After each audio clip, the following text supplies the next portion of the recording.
अरे तुमच्यामुळे तुमच्यामुळे त्या भूताने मला पकडलंच असतं.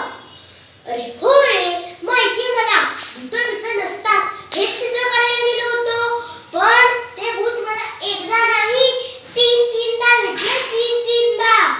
अरे असता काय, खोटं वाटत असेल तर चला माझ्यासोबत, दाखवतोस तुम्हाला. चला चला. काल रात्री असाच पाऊस पडत होता. मी घेतली शॉल, टाकली अंगावर, खिळे घेतले, पाटी घेतली आणि निघालो. या या पिंपळाच्या झाडावर आलो आणि लागलं ना ते भूत मला हाका मारायला. आणि त्याला माझं नावही माहिती होतं पक्क्या. देव जाणे कसं. जसं मी पाऊल टाकत होतो ते मला हाका मारत होतं.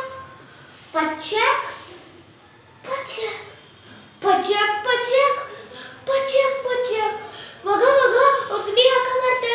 ऐकू येते का तुम्हाला? राम राम राम राम राम राम राम. खाली बघ. काय खाली बघ? काय खाली बघ? खाली बघ सांगतोयस रे. अरे हा तर चिखल आहे. म्हणजे हा मी चिखलात चालल्याचा आवाज होता का?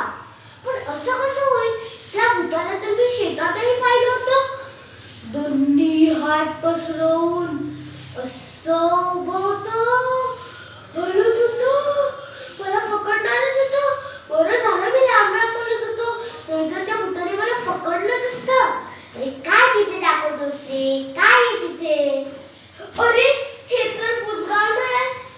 काल रात्री याला बघून असा घाम फुटला होता. घाबरत घाबरत पाठी ठेवली, खिळ्यात ठोकला. पण जसा मी जायला निघालो, धरली ना त्याची माझी शॉल.